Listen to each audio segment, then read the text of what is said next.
Uh-huh.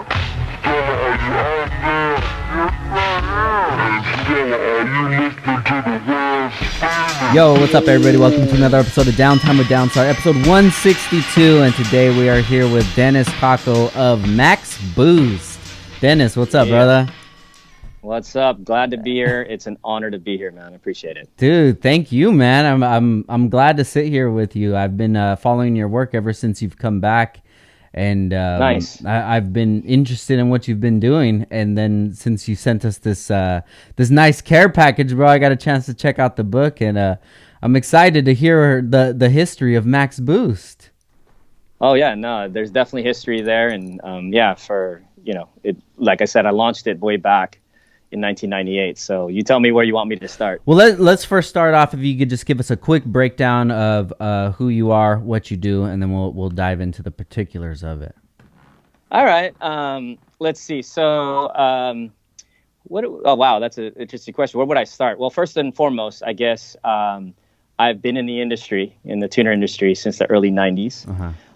So when I was basically in high school, I started doing this crazy stuff with Hondas and street racing way back before anybody, in public really knew what was going on. So, it's a whole different, basically OG generation, right? Got you. We were doing all of this. And so I started back then. And my passion was comic book art. And I always wanted to be a comic book artist. Okay. And so I studied art for a long time and actually worked in the comic book industry in the middle of high school. And to the dismay of my mom, right, my Asian mom, hoping it would only be a fad and I wouldn't want to keep wanting to do art for a living. She wanted me to be a doctor or an attorney. And she said I was really smart. And I guess I wasn't smart enough to not want to do art. So, and it was very important to me to follow a passion. And back then, man, when the industry was growing, or just starting, it wasn't even growing yet. It was just literally starting. We were trying to figure. I just knew I was so in love with basically the tuner culture that I wanted to do things that would help it grow. Yeah. And at the time there was Turbo Magazine, Super Street, and Sport Compact Car. Those were basically the three magazines that were going head to head. Things were starting to grow, and in my car, I met Michael Ferrara, who is now the publisher of D-Sport magazine, and he also owns IDRC, the Import Drag Racing Circuit. Mm-hmm. But back then, he was an editor for Turbo Magazine, and we ended up eventually meeting because of my Integra GSR. So my first Rice Rocket was an Integra GSR, a black one, and it became the first drag Generation 2 turbocharged Integra in the United States. And so we turbocharged that. It got into Turbo Magazine, and that's when I met Mike. And then so kind of going through the story pretty quick here. I met Mike, became friends with them over at Turbo Magazine, and started my clothing company called Autocannon first, which a lot of OGs know Autocannon and my brands like Shift Gear and Racerette and stuff like that. I could get into that a little later in the podcast. Yeah. I launched the clothing brand when I was really young, really early in the tuner days. And then coinciding with that, since I had a comic book background, I've always wanted to do a comic, right? And so Max Boost is that comic. And how Max Boost came around was really cool. When there were only the three magazines at the time, I remember Turbo Magazine invited me up to their Huntington Beach office, where I went up there and they said, we got a new project, nobody knows about it, and we want your help. And I'm like, okay, what's going on? And they said, we're going to come out with another magazine. Mm-hmm. And we want to make it better than the other three. We can't have it be the same. It's got to be something unique and different. Can you come up with some ideas? And so I went back home and I started to, come up with ideas. Obviously, I was an artist, so I was good at Photoshop and doing all these things. And I started to create some new cover designs and some concepts for this magazine to be different than Super Street, Turbo Magazine, and Sport Compact Car. And what it eventually became was Import Tuner Magazine. So I designed the logo, the original Import Tuner Magazine logo, designed the concept for the cover. I said, the covers, let's go a different direction. Let's do studio shot covers, which they were like, oh my God, that's so expensive to do. I'm like, well, that's a way to make it immediately different. So, pushed for the studio shot covers. And then at the time, Lowrider magazine was really big, and they had a girl on the, girls with the cars, that whole kind of thing. And we're like, throw a model on there, right? As well, that'll be different than the other magazines. And then I also said, you know what, man, it's not just about the cars. I think we should really start talking kind of more lifestyle and culture. Let's angle it towards lifestyle culture, because that's what's really happening. It's not just about, like, for example, Turbo magazine was all power. It was all, and so I said, for Importuner, let's talk about, a little bit more culture, more cool, more, style, more whatever. And that's kind of how the basis of the magazine started. So they appreciate those ideas. And I really, really wish, I've been looking so hard for the original files that I made of the original logo and the cover designs I presented. I wish I had those. Those got deleted on a hard drive or lost on a hard drive. But I really wish I had them, because a lot of people have no idea that I was involved in Importuner in the beginning. But I had one thing. There was one thing I said that will make this magazine better than the rest, or at least minimally different. And I said, one of the issues that they were having at the magazine was everybody's got a Honda on the cover. You got 3 magazines. Now we're going to go fourth, and we're going to owe all 4 Hondas. And for those that are new, back then there wasn't the STI, there wasn't an Evo, there wasn't any of that stuff. So it was all basically Hondas. Yeah. The Supra was around, the big money cars were there, but the sport compact scene was very, very, very much Honda. Okay, so so they're like, we can't put a different kind of car on the cover because if we do, we lose sales, because nobody picks up the magazine when we throw, like, I don't know, name any other vehicle, even at 240SX, or Sylvia or whatever, and they want to do different cars on the covers. And so I said, what if we solved it by, what if I created something that no matter what was on the cover of the magazine, people would come to the newsstands and open it up every issue. And that's when I created Max Boost as a comic book that continued from month to month. And believe it or not, that thing worked. And so Importuner was one of the fastest growing magazines at the time. And also the readers surveyed that, like, over 75% of them subscribed because of Max Boost and my comic book. Yeah, so that's the Importuner, like, behind the scenes story right there. Dude, I love that, man. Yeah. And a little bit of a fast forward. That's one of the reasons why, and good for them, Kip Kington and the guys of IGC who published Turbo Magazine. Importuner was one of the big reasons it was sold. So good for them. Yeah. So, dude, that's a lot to unpack, bro. That's that's awesome. A lot of history. I love it, man. So, when you decided to work with, or when you were working with Importuner, was that kind of your plan that you wanted to do? You wanted to start a comic series inside of it, and you use that as sort of like a selling point to them. Hey, this might be a good idea if we did something like this. So. Yeah, no, I just thought it was a good idea, period, one way or another. Like, someone should do it, right? Yeah. And so again, like, when I launched Max Boost is the original and the first and the only, like, tuner comic, Importuner comic in the United States. Other than that, you had stuff from Japan, obviously, like Initial D. But even then, we started way back. Like, I think Initial D was around the same time, believe it or not. Yeah. Kind of crazy if you think about it. So we launched that very first issue of Importuner, launched in 1998. Wow. So, yeah. Crazy. Dude. Yeah, it is. I know, man. We were talking before the podcast, and we were saying that you stopped doing Max Boost in 2006. Yep. And then I said that I signed on to my first Honda forum in about 2007. So before that, Hondas were just Hondas to me. I was there you go. I was in a muscle car community, dude. When my first car was a Chevelle, so it was kind of one of those things, like, if you buy a muscle car that you hate imports. So it took me a long time to figure that out. But you said it right there. Exactly what you just said was the culture back then. Yeah. So if you read the original issues of Max Boost, and I like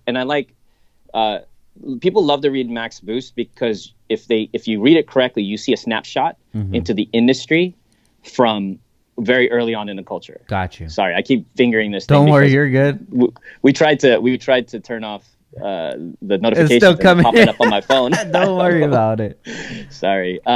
So you have said it right there. People love reading Max Boost because it's a snapshot. It literally is a snapshot of how the industry was in comic book form. I mean, even in the original comic book, you'll see places that are real where we used to street race inside the comic, stuff like that. So scenarios and things like that happen in the comic were things that were happening in real life or some kind of, version of it. Yeah. Everything from dealing with, the cops, tuning stuff, making mistakes, and all these kinds of things, and blowing up your car are in the comic.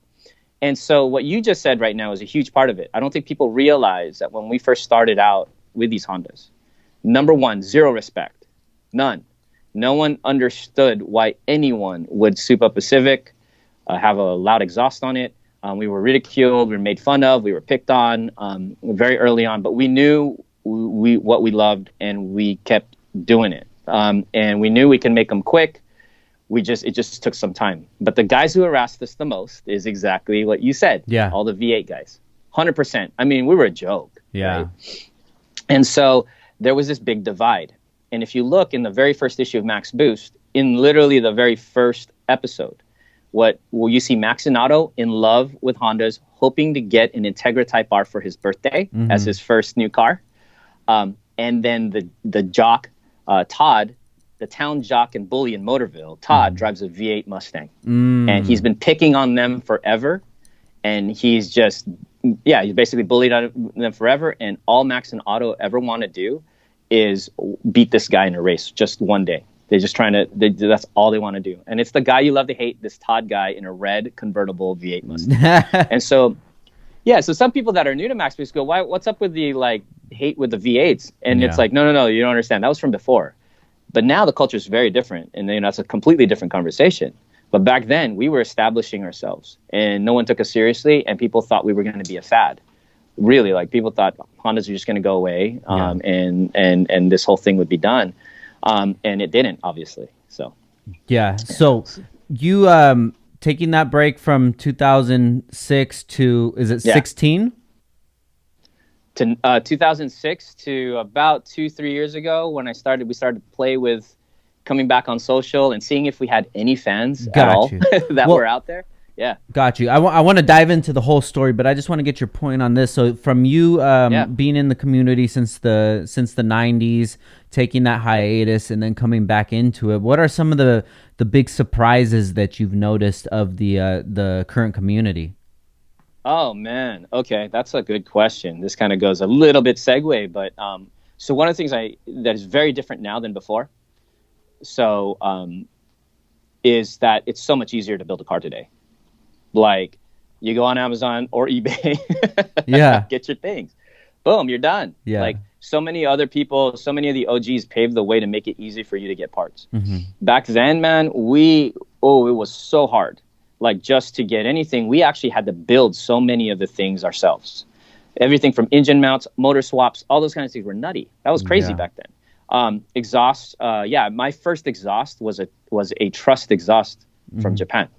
So for those who don't know, that's Greddy. Yeah. But it was a Trust exhaust. Yeah. And it was stainless steel, and it was this was a big deal. And so we had to make our own things, and then eventually DC Sports came out with headers, and back then we had springs from New Speed, or we were cutting springs. Body kits weren't, people were making their own, basically anything, and we were trying to establish style. Wheels, right? Wheels, we're trying to get those from Japan was crazy back then. I mean, it was not that easy. And remember, even back then, was it cell phones were very archaic? If they were, part of me doesn't even remember if there were cell phones back then. But yeah, they're archaic.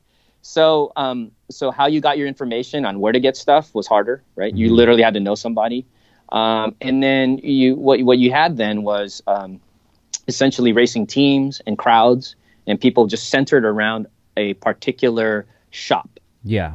A place you can go and kick it, hang out, have fun, drink, chill, do the lifestyle, literally sit, do the lifestyle. You're not on your couch ordering parts and getting someone to install them and then just keep your car at the, hard parked in the garage. It was very different. And so that was very, very, and like I said before, very much Honda. It felt like 99% Honda. That was the direction everybody was, going. And So now the difference is obviously, like I said, easier to build your stuff. The cars that are in car shows blow my mind. Like when I first came back, like about 3 years ago, I was like, oh my God, wow. Like the cars that would have won shows back then now barely place. Yeah. You know? And what you guys have to do and the level of detail now to like just do car shows. And I'm not a big car show guy per se. I'm more of a racer. Gotcha. Just an FYI. But I respect all of it.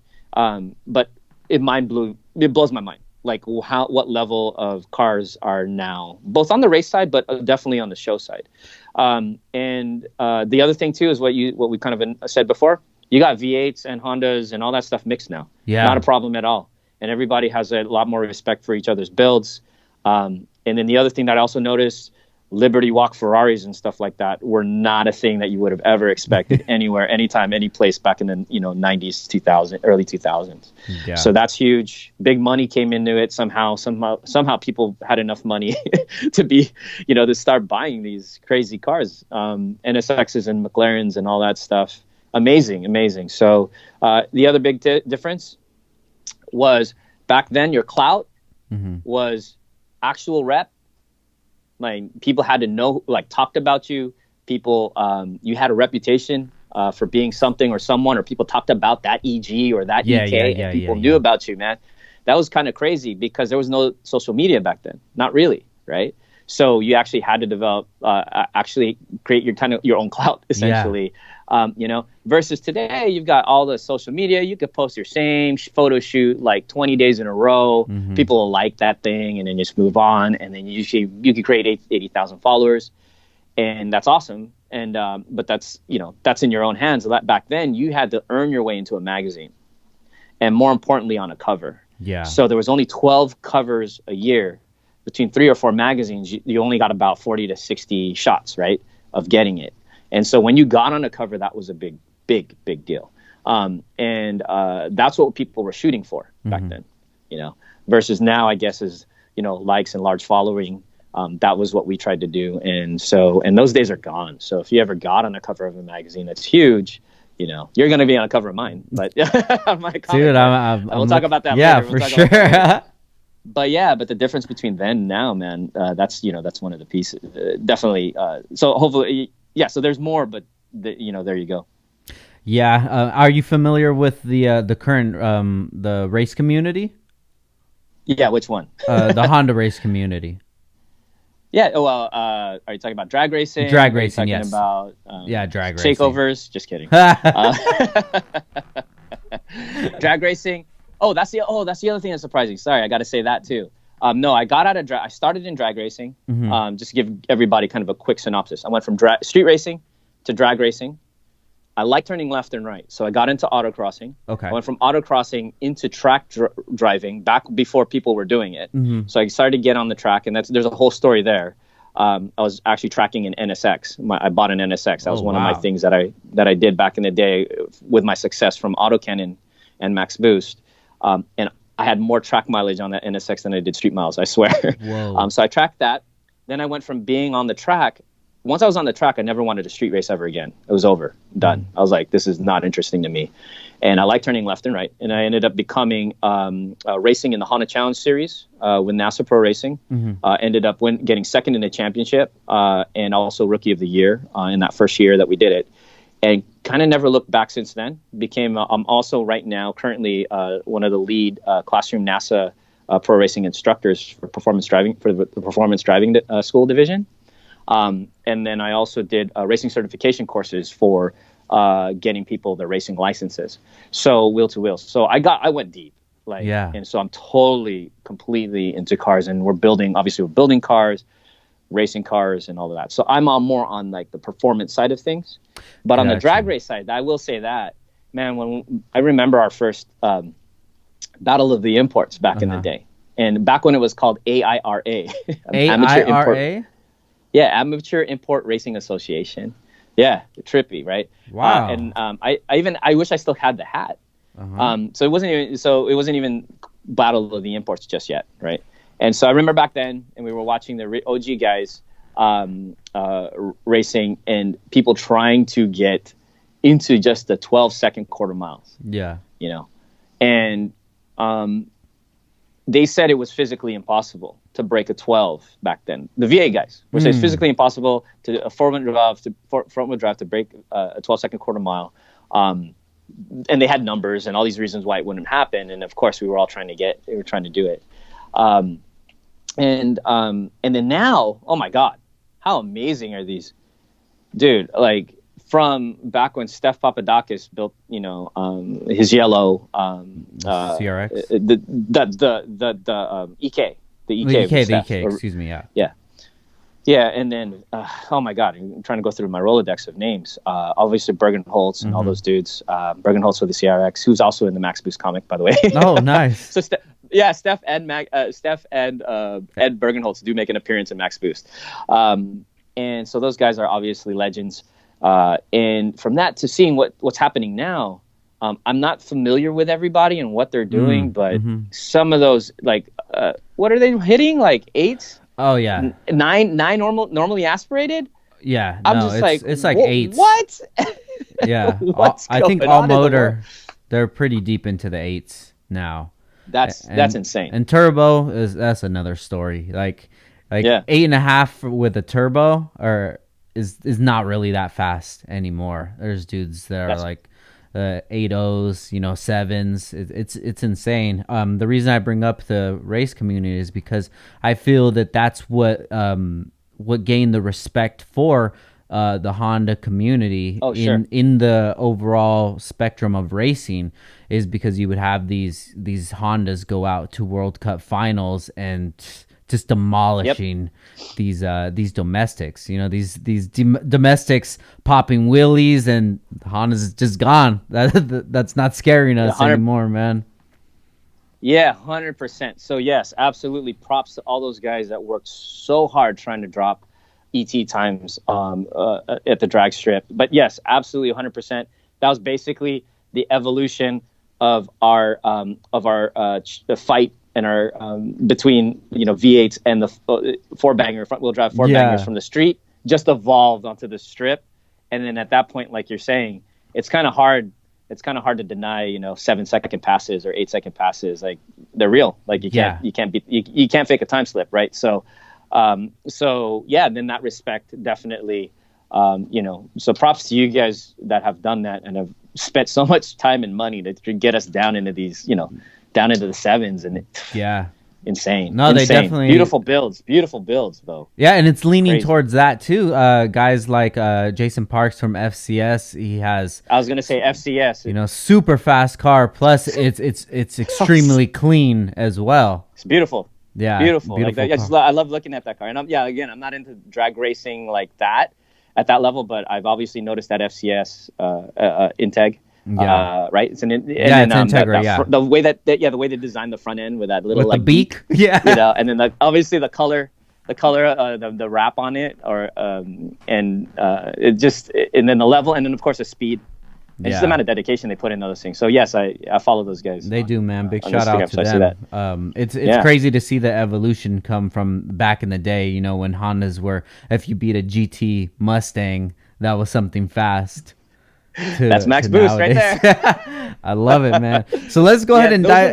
Those were the guys that picked on us the most. I gotta say. I mean, Mustang guys already have a reputation, right? I mean, come on, right? You guys, the new reputation is all the Mustangs are magnetic, right? They're just magnetic to human. Like they're running into everybody. But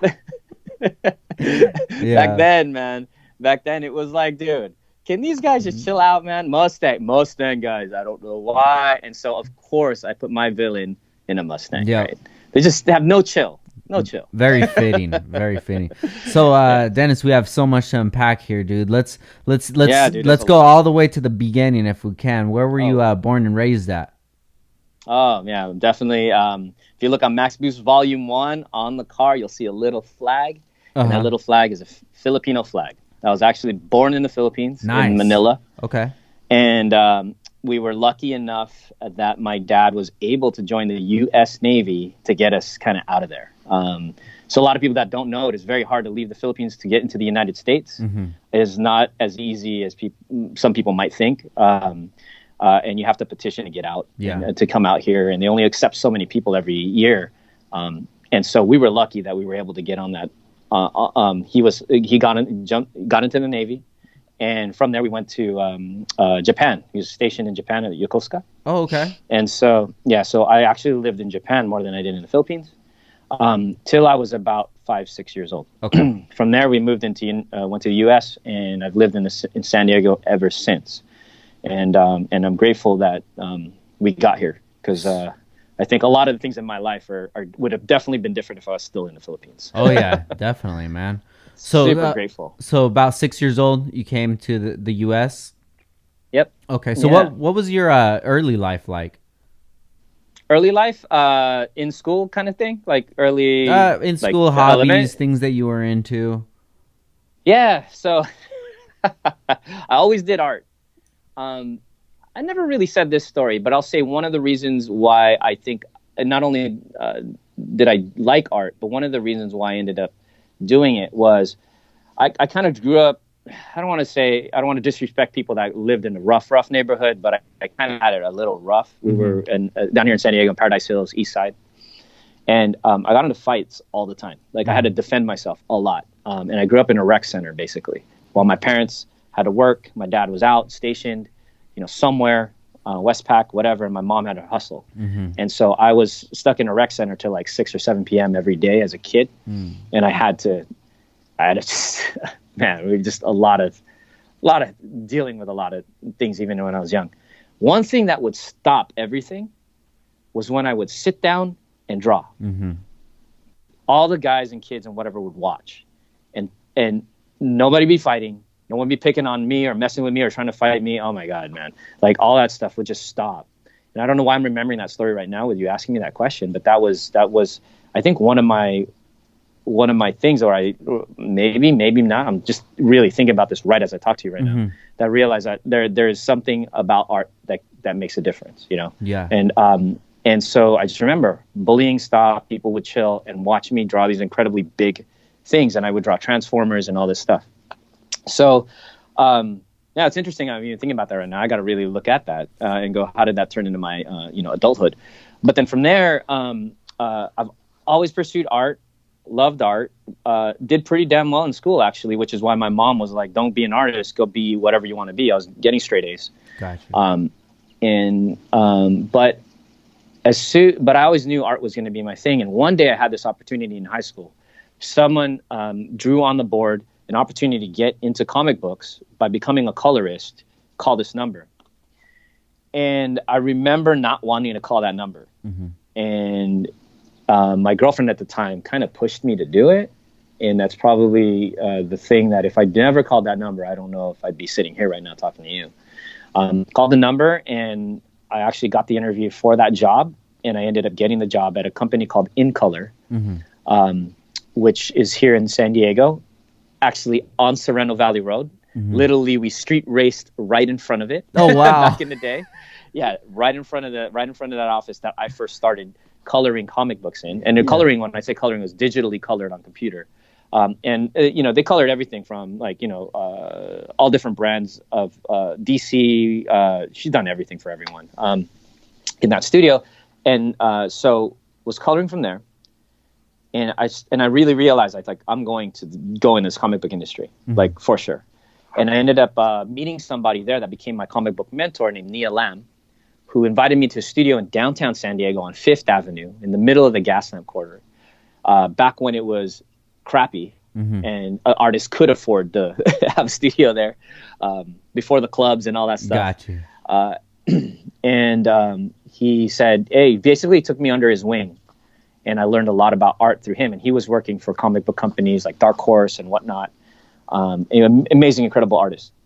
From there, I was just hustling 24/7, being a starving artist, trying to make any kind of money I could with my pencil and the computer doing coloring. And one day, I remember I did a project with him. We did. Do you remember Pogs? Yeah, hell yeah. So Upper Deck is a San Diego company, and they're a huge trading card company. Okay. They wanted to get in the Pogs game, so they hired us to do it.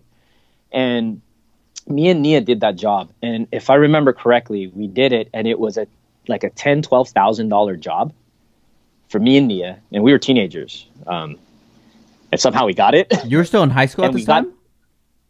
Around that time. Okay. Don't make me think too hard. Okay. But yeah, I was young. And we got that job and we had to finish it. The caveat was we had to finish that job in like 2 weeks. Mm-hmm. We had to do I think it was like 70 to 100 POG designs of these characters they wanted us to do. And so when we did that, but we did it, I remember staying up 72 hours straight just to get some of this work done. And I learned my work ethic with Nia. Nia is like, you get it done no matter what. And we did it, but we made that money in 2 weeks. And when I saw that, and back then that was a lot of money. That's in the 90s. Right? Yeah. Early. Yeah. I was like, Mom, I can either work for $4 an hour, which was my original job, $4 an hour, or I can make $10,000 in like 2 weeks. I don't know. It's kind of a no-brainer to me. Doing what I love. Yeah. Doing what I love. I said I'm going to pursue this, whether it's like what do they say, secure or not. Yeah. Like, I think this is what's important. And that was when it changed my life. I was like, dude, you can actually make money doing this. You just got to know what you're doing. And no, I struggled for a long time still. And then from there, I started to work and do. I also did. You'll probably know this brand when I tell you, but I was one of the original colorists, designers for T-shirts for a company called ODM, Olea's Design and Marketing, and I was doing a lot of what? Lowriders. Really? So I was one of the very original artists. If you've ever had a shirt from Rollin' Hard or Rollin' Deep that was originally sold in Miller's Outpost and Anchor Blue, it was probably one of mine.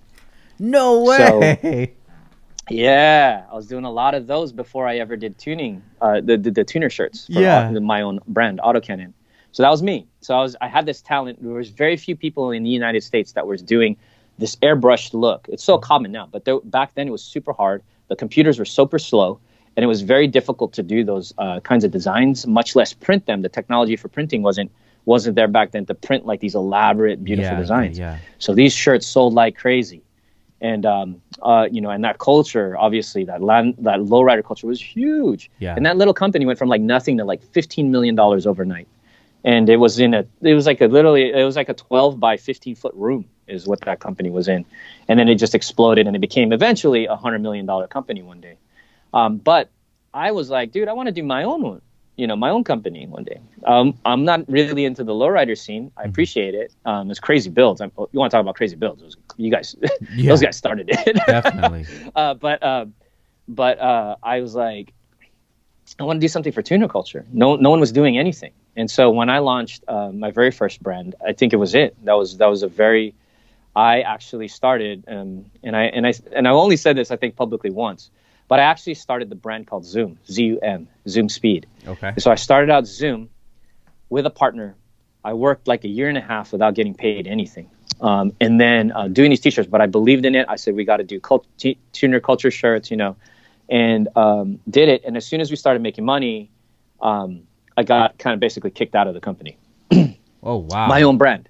Yeah, I had it, and I didn't sue him. I didn't pursue that. It was one of the hardest times of my life. We had a spat, basically, and and when I look back, I could have done something, but I didn't know anything legally. I was too young. I was in my teenage years, right? So I didn't know what I could do. I think I was 18 at the time. Yeah. 19. And so I was like, okay, I'm just going to eventually move on. But luckily, like I always say, some of the best things that happen to you are actually the worst things. They seem like the worst things at the time, because now I was able to start my own company called Autocannon, which eventually led to Autocannon and Max Boost and everything else that I've done, which a lot of people don't know that I did. Like I also did the Last Race film. Mm-hmm. If you've ever seen the Last Race movie, it's kind of a cult classic. We did that. So if I'd never had broken off from that partnership, I would have never had my own thing 100%, which was mine. And so, I started that. Then that I had to pull away from that, did my own thing, started Autocannon. That got big. That's what happened and got me the attention from like Turbo Magazine and everything, and everyone else is, oh my God, Dennis is a great designer and artist. Yeah. He should have a brain for helping us to create a new magazine. And then from there, that's when I pitched the concept for not only Import Tuner, but also Max Boost. While I was doing, and that was the very beginning of T-shirts, mm-hmm. and very beginning of Max Boost, when everything was kind of a crapshoot. Had no idea. And I wasn't going to get, and by the way, for everybody that doesn't know this, I did Max Boost for almost 10 years and I didn't get paid $1 for it. So I did it 100% because of the passion and the fans and the people in the industry and wanting and being committed to growing the industry, because Max Boost can go places that original traditional marketing for our industry could not go. And at the time, people might not get caught, it's kind of like movies, comic books, entertainment, go places and help us grow our industry for the benefit of everyone. That was my commitment. And so not only did I do that comic, I also did the Last Race film right at the beginning of when Fast and the Furious 1 was released. And then if it's kind of tie into Fast and the Furious, since I mentioned it, you can actually see Max Boost stickers and stuff in Fast and the Furious 1, as well as the autocannon apparel in Fast and the Furious 1 all over the place. If you look, we also have an autocannon car in it. There's a scene where you actually see the full side of one of our Eclipses. It's a yellow Eclipse that has a full autocannon livery down the side for a split second on the movie, but it does take up pretty much the whole movie screen. It was really cool. Very cool. So you'll see us there. Yeah. And so, and I could keep going unless you want me to stop, tell you kind of how we grew. And then you're going to see the story of how we grew and then how we disappeared. Yeah, let's take a pause right here. When did you realize that you had a passion for cars, and when did that start growing? So the car thing's crazy. I don't want to say mentioning my dad, but my dad wasn't a traditional car guy. He worked on his cars because it's too cheap to bring them to the dealers to get them fixed. Okay, Filipino mentality style. We like to fix our own stuff, right, and learn our own stuff and do our own thing. So he did that. I never really wrenched with him or anything like that, but he always had a car in the garage working on something. I remember he had a first gen Prelude, which was really cool. Yeah. And he had a Fiat Spider and all these things, but I wasn't really into cars yet. I really honestly did not care about cars at all. I thought A to B was all was fine. Yeah. That's all it was. One day that changed my life. We grew up in the very first issue of Max Boost Volume 1. Very first panel is a white Celica 1981 GT. That was our very first car we got when we came here to the United States from the Philippines. So I immortalized that car because it's handed down to me. Barely did 70 miles per hour. It was a clunker. Yeah. But I had to immortalize it in the comic book. And so that was my actual car in high school, embarrassing that whole thing. And so I wanted to get the newer version of it. Mm-hmm. It lasted like 400,000 miles or something like that. Wow. And I want to get the new version of it. Yeah, it was crazy. We never opened the motor. Yeah. I remember that part. Yeah. But my dad maintained the cars really, really well. He was really good at that. So, and so I remember I was like, when I get older, when I was in later on my teenage years, I was like, I'm going to go to I'm going to get a Toyota Celica GT. The new one with the bug eyes. Mm-hmm. I wanted a bug-eyed GT. Knew nothing about cars. Not in the way that we know about cars now. So on the way walking over to the Toyota dealership, I had to pass by an Acura dealership. And when I was passing by this Acura dealership, this slick salesperson named Brian, the hair and everything, he looks like Todd, I swear, in the combo, blonde, the whole thing. Yeah. Comes over in the suit. He's like, "Hey, where you going?" kind of thing. I'm like, we're going to the, I told him straight up, we're going to, I'm like, not interested. I'm going to the Toyota dealership to get a Celica GT. He's like, whoa. He totally clowned the GT. He's like, dude, that thing is not, that thing sucks. Come over here. Come check out the new Integra. I'm like, I knew nothing about the Integra. Wasn't really interested, but he was bugging us so much, I actually did. Yeah. And it was a white, I'll never forget, white Integra RS. And it was only $13,900 at the time. And I was like, oh, okay. But the thing that changed my life with him, there's another life-changing moment. I never drove cars fast, never cared to drive cars fast back in the day. But when, this was, I think, 1993, just so everybody has a perspective, when they first came out with the 94 Integras, right? So late 93, maybe early 94. He brings me in the car, we're sitting in the car, me and my dad. And my dad's never driven fast either. So I didn't understand like how to drive a car fast, never tried to. He comes around, he immediately belts this thing, red lines it. I've never seen the red line ever in my life in my Celica, right? It would have probably exploded. He's hauling ass through National City. This is at the Mile of Cars. Yeah. A lot of people know that place. And he's just ripping it down the freeway. He's keeping it at 7,600 RPM or whatever it was, whatever the red line was at the time. And he's just letting it there. He goes, I can leave it here all day long and this thing's not going to break. It's, the performance blew my mind. Yeah. I was like, what? And then not only that, he let me drive it like that. And I was like, are you serious? Because my dad would never let me drive or want me to drive a car that way. I was never, and he's all about conservation of the car, right? So he never drove it to its limit. He let me drive it. That was it. Broke me. I was like, oh my God, cars are sick, right? What was your dad saying at the time? My dad? While those guys just driving redlining it. I think he was, I don't remember, but he never said anything. He was fine about it. I think he was more concerned I was going to want the car. Yeah. and it's not like I could afford it at the time. He actually we were just going out to go look, just to appease me a little bit, Yeah. But I don't remember if I ever made it back to the Toyota dealer. So now I was just dreaming of this Integra. I didn't know anything about tuning. I didn't know anything about street racing at the time. I was just dreaming about this Integra as an awesome car, period. Mm-hmm. And I was doing more research on it. I got the catalogs. I'm like, oh my God, there's a GSR, And I couldn't afford it at the time. He wouldn't buy it for me. So that was kind of the end of the story there.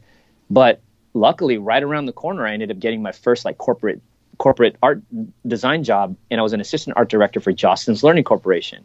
Jostens Learning Corporation is the guys who did the class rings and all that kind of stuff. But what I did was doing children's software, educational software. And I was making money doing that, more money than I should be making at my age and still living at my mom's house, right? And so with that extra money, what do? Buy a car? Buy a car. And guess where I went? I went back to Bryan and I bought a GSR. The part of the story I don't usually tell people is that I bought a 4-door GSR green with tan interior first. And the part I don't talk about that is 2 months into a brand new car, I crashed it on Carroll Canyon Road and rolled it right here in Sereno Valley. No way, dude. Literally at the place that's at the end of our drag strip for the street races, just a little bit up the hill. Everybody should know this, that knows where this is. A little bit up the hill where it kind of turns right, turns left, and turns right again. It's at that second right. That's where I ate it. Rolled over, up the embankment, and that was a crazy experience.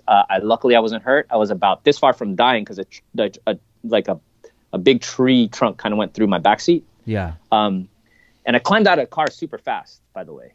And I was in a suit going to a job interview for a freelance art job. And so when I got out, people thought I couldn't have possibly been the one in the car because I looked too nice. Yeah. But yeah, I remember how well the seat belts worked. And then two, I remember the visual of it looking like an aquarium being upside down in bushes and everything. And I just put the new license plate on it. So then the good news, bad news on that, right? The bad thing that happened turned into the good thing. Yeah. I ended up getting a coupe, the GSR, the black hatchback that eventually became the car that was in Turbo Magazine. And I'm so glad I had that car instead. So, and that black car is the one that led me into street racing and the tuner culture and all of that. So that's so I think that's what you asked, right? Where am I going? I forgot. Lost my train of thought.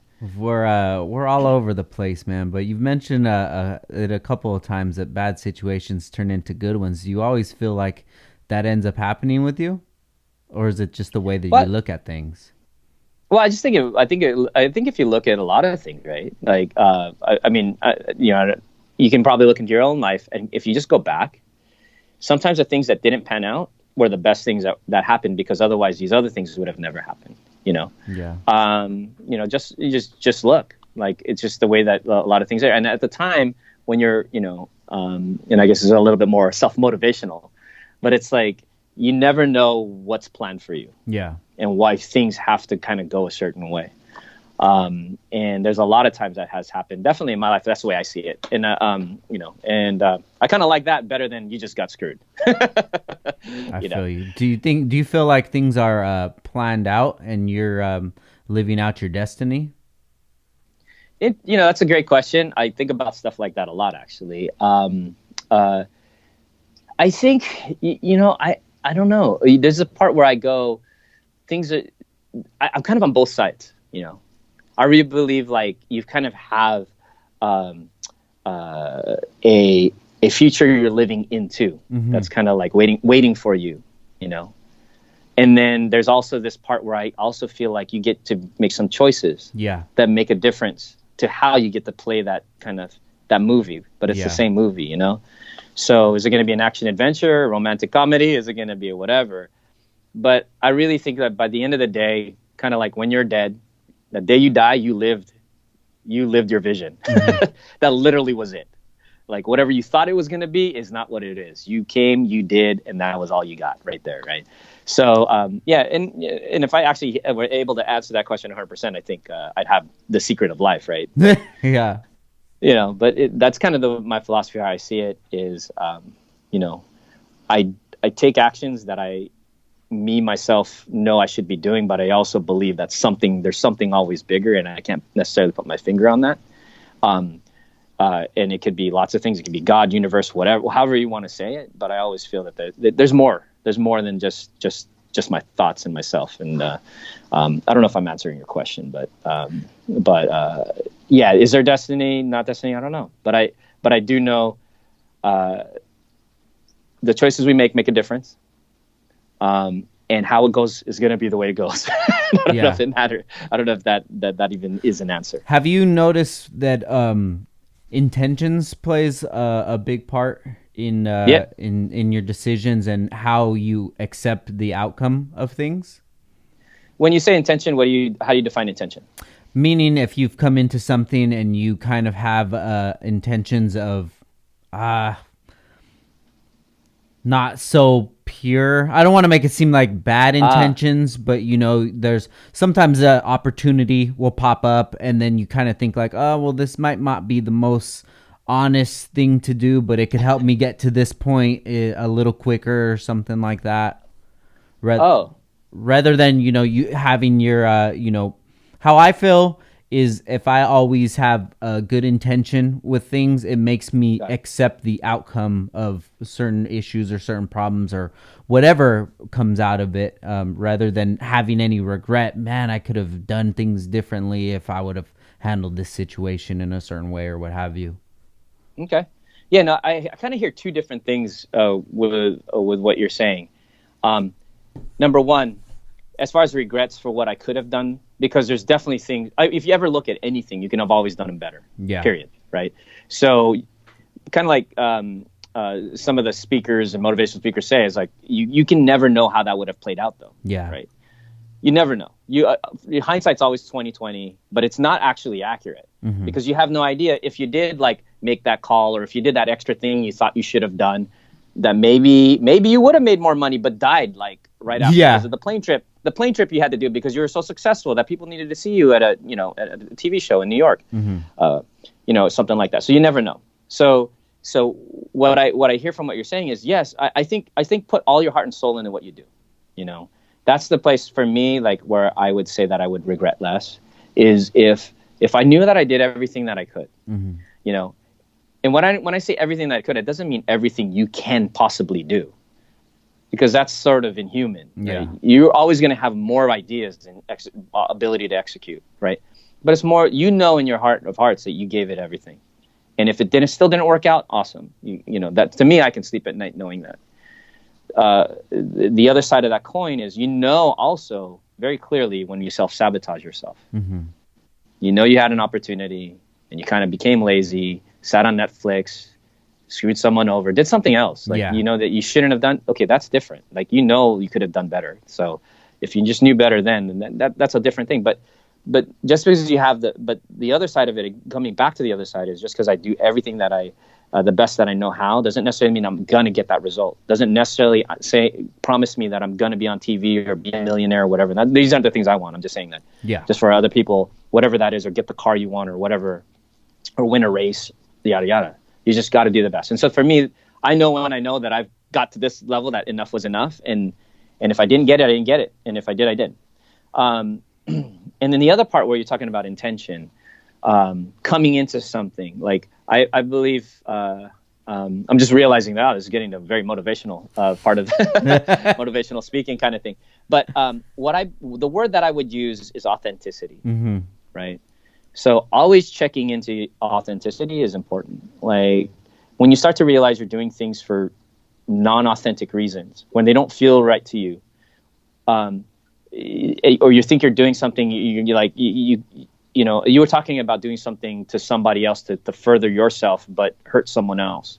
You know, those things never work out. Yeah. I just don't think they just ever work out. There's always ways to do it, and where, everyone can win. Like, I believe that. Like, everyone has their own path. Not everybody wants a BMW.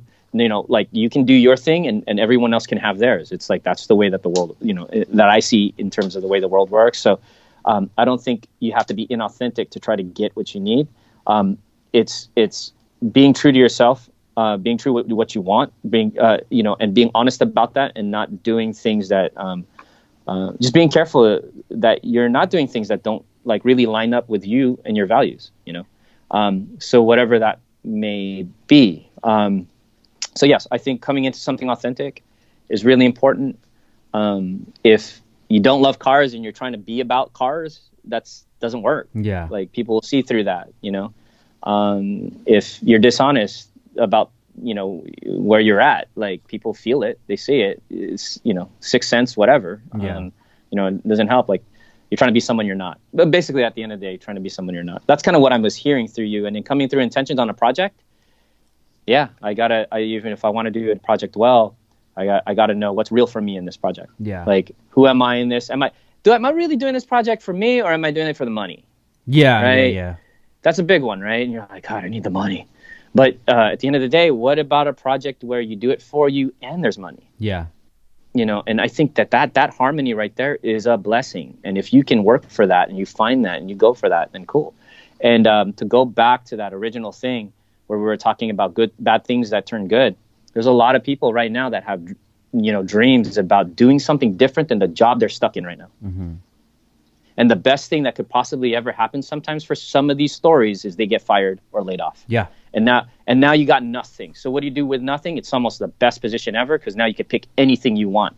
And now that you're down at the bottom, where you find a lot of the great fighters that come up is they hit bottom because they're like, you know what? Screw messing around. Screw being inauthentic anymore. I'm not going to do the job I don't love.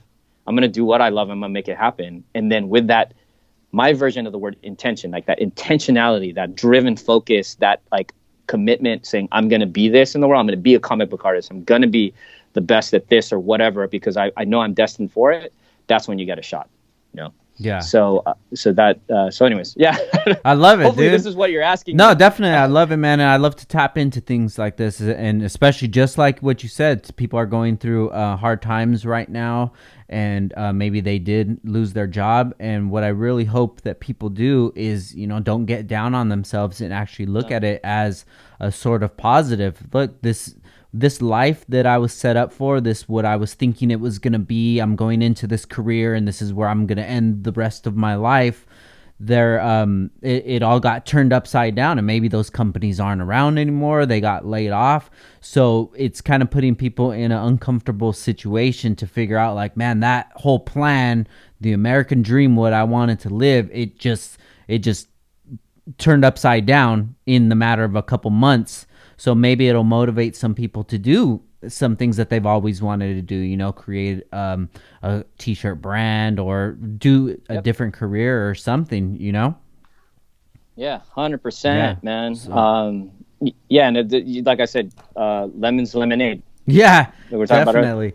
So that's a good transition right there. Lemons to lemonades, man. When did you realize that you were able to turn lemons into lemonade? When did you realize your entrepreneur spirit and your hustle mentality?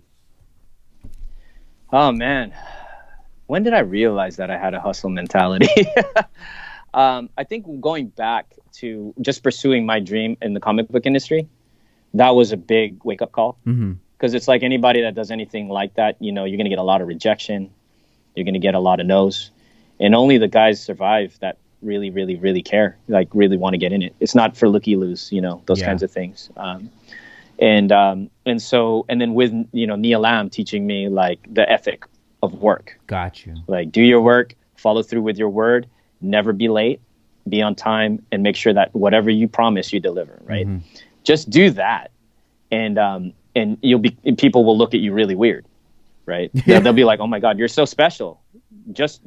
Seriously, That's what I kind of tell. And I don't think you know this, or most of the Max Boost readers don't know this, but I'm an entrepreneur. I own other companies, and I'm also an SBA Young Entrepreneur of the Year. So, wow.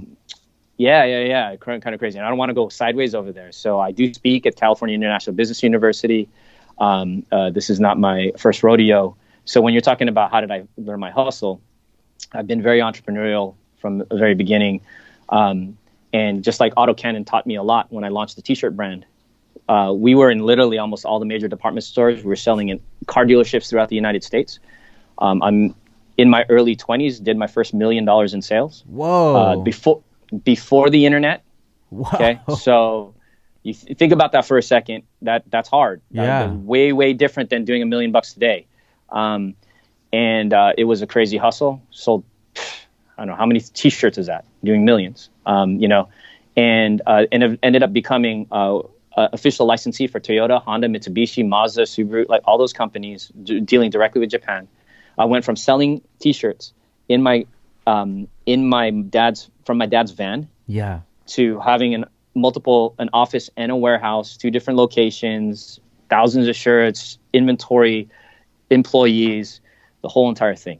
And it was even really funny because my mom was like, no matter how big I got or how great the company did, my mom was always like, you should have been a doctor, right? Buddy, we're going to take a quick break for our sponsors, and we'll be back in 1 minute. We all know that there's tons of places you can buy your car parts at, but when you really need help, who's in your corner? When you need parts for your Honda, you need to visit HeelToeAuto.com.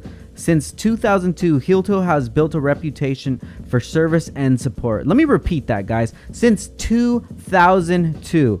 It's 2020 right now. That's a long time of experience, man. These social media slingers and copycat web stores can't match Heel-Toe's professionalism. Heel-Toe even offers a complete OEM store for all your genuine parts needs. Whether it's for show, race, or just a badass daily, remember that HeelToeAuto.com is in your corner. And guys, if you're on Instagram, make sure you check them out at Heel-Toe Automotive. Please go to their page right now, add them, and comment that you heard them on Downtime with Downstar podcast. Next up is Downstar. Downstar is the premium leader in dress-up hardware and engine bay accessories. We have all the nuts and bolts for all your screwing and nutting needs. From engine kits, transmission kits, mount kits, clutch lines, brake kits, t-shirts, skateboards, hats, lighters. Damn, we got it all. We actually have too much, guys. So if you can, please come over and buy some stuff at downstaring.com or check us out at Instagram at Downstar. Make sure you give us a follow. Now, back to the show. Even the day you get this, dude. Even the day I hired my mom. Oh. My mom was working for me. She's like, but you can't fix a heart, huh? Yeah, no. And no knock on doctors or anybody else doing jobs for whatever you want to do. But yeah, no. So that's when I knew, like, and so yes, I've had a hustle, and I've always hustled. It's really, at the end of the day, it's just pursuing your passion and your dream and not taking no for an answer. Yeah. If you, like I just said, it really basic. If you're a person that doesn't take no for an answer, you keep grinding no matter what. You follow through and you don't flake on anything, and and you come through all the time, you're going to look, you show up basically. When you say you're going to show up, you're already in the 1%. Yeah. Like right there. Yeah. And so, yeah, so I kind of oh, wait, my first hustle story. Yeah. How did I forget this? Okay. This was crazy. I didn't even know I was hustling at the time. Oh my God. I always forget. So my first business that I did not realize was a business was, this is going to sound totally funny. I got into tropical fish when I was 11 years old.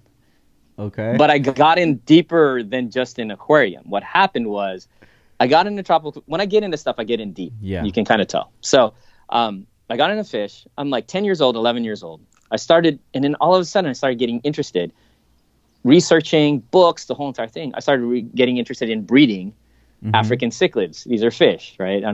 And so they're mouth brooding cichlids, and I wanted to start breeding them. And someone at the pet store, his name's Monty Montalvo, I'll give him credit actually for having me start my first hustle ever, he told me if I started breeding fish, he would buy them from me and then resell them. He was like a distributor. Okay. And I was like, okay. I was already doing it because I loved it and it was fun, and I learned a lot about nature, and I was totally nerding out, right? Yeah. I ended up with 10 aquariums in the house. And as a 11-year-old, I was making somewhere around $300 to $500 a month. And wow. And selling baby fish. Like and wow. So that was actually my first hustle, but I never thought of it as a job ever or anything to like the income wasn't my priority. Yeah. It was really just to learn, do something fun, and it was really cool to do. And so there you go. So that's kind of I don't know how many times I've ever mentioned that, but that's really my first thing at 11 years old, 12 years old. So the reason why we're doing this through Skype is just because everything is going down right now. This is going to be the Max Boost episode, but I definitely want to have you back in here for entrepreneur one because I really want to dig into your clothing brand, man. That blows my mind. Oh, but, 100%. That's awesome, dude. Hopefully when all this stuff comes down, we could have you in the studio in person. Yeah, that's my thing, man. That's the only thing about this Corona thing. I want to sit in that table, that famous, this famous room with that backdrop, right? Everybody wants to. I was supposed to be there. My family's out in Oxnard too, which is cool. So I get to, visit them. Yeah, my family's out there right now, and so I'll be able to visit you. But yeah, I want to be like, and everyone that's a somebody should want to get on front of that wall right there. Thank you, man. I appreciate it. Thank you. So this is going to be the Max Boost episode, but I definitely want to tap into the entrepreneurial episode on the next one, man. So yeah, dude. Yeah, for sure. So before we get to when the comic book started, at what age did you realize that you had a talent in drawing? I remember you said that you would use it as sort of a unbeknownst to you defense mechanism from bullies. But when did you realize that a pen to paper was like satisfying to you and you had skill in it? I think it was. I've always kind of loved it, and people always told me I was good at it, so I think I believed it. Gotcha. And I still have some of my drawings, but in junior high school is when I started getting really serious, and that's when I discovered. Again, back then, very long time ago in the 80s, as a kid, I discovered anime. Okay. Before anime was in the United States. So that was a whole black market-y kind of thing, gray market thing also. So around that time, I started drawing anime style. Macross was my big number one. So for some of the don't know anime, that was called Robotech in the United States. Okay. So that, Gatchaman, those kinds of things I grew up with in Japan. And I remember watching those as a kid, but that's kind of, that's the thing that I'm remembering now is I'm looking at my drawings. I'm going, when did I get serious? Was probably in and around junior high. Okay. Yeah. And so, and I still have those drawings, which is kind of crazy. Okay. Yeah. So let's fast forward a little bit. You wreck the 4-door. You get a 2-door, the black one, correct? Yeah. So then you get that car, and then when did you realize that there was an actual culture of these cars? It's funny. I'm trying to remember the exact way it happened, but I ended up eventually going to a tuner shop called Online Performance. That was the one big one. Okay. But a buddy of mine just wanted to get a light bulb, like a white. I guess it was it wasn't LED at the time. It was just a color blue or white light bulb. I didn't understand it. I didn't get it. Right. Yeah. I'm like, what? And I think it was a Corolla. Okay, got it. It was a guy named Chris in a Corolla, not an 8.6, a straight up Corolla, like 4-door. And so I walk into the shop, and I'm like, which eventually became my shop, right? The shop that I went to. Gotcha. And I'm like, what is going on in here? Yeah. Saw an exhaust. I saw some shocks on the wall and some springs. There's very little at the time, and some intakes. And that's when I first realized something was going on. And then one of my buddies, John, told me to come up to go see the drag races in LA County Raceway. Gotcha. That was a big, like, whoa moment. Gotcha. AEM was very new at the time. Wings West, like, yeah, it's crazy they survived that whole since that time. And so that, and then lastly, one of my buddies, one of my friends, my neighbors, actually was a street racer. Okay. And he had an Integra LS with a big wing on it, and he invited me out to come out one day. And I remember sitting in his passenger seat going, what the hell's about to happen? I had no idea. And we went to that famous Ralph's on Mira Mesa Boulevard. Okay. And he parked right there, and the parking lot was full of all these Hondas. Yeah. And unfortunately, it got broken up. Cops came out and all that, but that was my first taste of it. We actually didn't do any street racing or anything, or I didn't get to see it, but that was my first taste. So that was the beginning of the culture. So you just go to this meet and you're like, wow, that's my car, but fixed up. Yeah, and I had the GSR. So when I bought the GSR originally, I did not realize I bought the Rice Rocket of all Rice Rockets at the time. Yeah. Right? So I got another really good lucky streak. If I got the GT Celica, I'm not sure I would have. Yeah, right. We'll be having a different conversation. I have no idea. So that started your love for the culture. That ended up turning into the clothing brand. Yep. And then so I was doing the lowrider shirts. Then I said we got to do tuner ones. Gotcha. And I was first. And then there was also got to give props out to Jerry Sy over at iloveracing.com. Okay. Pacific Rim. So those were he was OG as well. Got you. So then all of this together got the attention of the guys that were starting Import Tuner, and they brought you in for consulting. Yeah, essentially, yeah. So, Turbo Magazine first with the GSR, mm-hmm. and then, which was originally tuned at Dynamic Autosport. So a lot of OGs know that place, Eddie. And then from there, Import Tuner. Got you. So when you proposed the idea to them about the Max Boost comic series, how far of idea did you have with it? Did you say maybe this is something that we could do every few episodes or issues, or did you already have it planned out? Like this can be something that can go on for years. When I first came up with the idea, I definitely wanted it to go on because I thought it would be a great feature for Import Tuner magazine. Mm-hmm. I knew it would work. So yeah, but did I have a storyline? No, I only had 2 pages. That was it. That was literally it. I went to, and that story was, actually I'm going to back up a little bit. Yeah. I did a thing that's going to be in Max Boost Volume 2. Okay. Like on the Kickstarter, if you buy it right now, I'm going to actually print the original things I pitched that were rejected by Turbo Magazine. So there's another one. There's a bad turned good. Yeah. It wasn't Max Boost. Mm-hmm. It was a different comic-y looking thing. And they were like, and when you see it, you'll laugh and go, that was kind of corny. And I'm glad they said no, because if they said yes, there would have never been a Max Boost. Mm-hmm. So they said no to that, and I went back to the drawing board. Created Max Boost, and I dropped it off the pages I drew, and I dropped it off to my friend Jason Rodriguez, who was he's a comic book inker at the time for comic books, a really, really good one of the top in the industry. And he inked the first Max Boost pages, first 2. I remember going to his house at Pacific Beach and walking out that door. It's a moment that I'll never forget. With a finished page, loving his work, I was like, dude, they got to say yes to this. I still have the original pages, which I'm printing in Volume 2. Whoa. In the original black and white. And so you'll see what it looks like, and you'll be able to compare the colored versus the uncolored versions in that book. And then walking out the doorway, feeling the sun. I remember the moment. And I guess I remember the moment because it was going to be a life-changing moment. And at that, I was walking out the door to drive up to Huntington Beach to go show Import Tuner the pitch. And so, that was crazy. And that's all I had. I only had those 2 pages. And they loved it right away. And that was it. So Proceeded. Was Max Boost on the first issue of Import Tuner?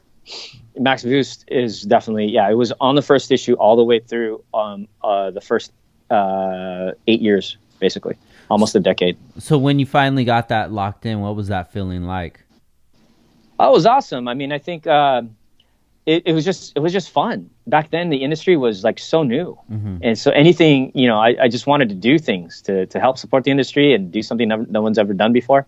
So our clothing and our comic book was definitely different.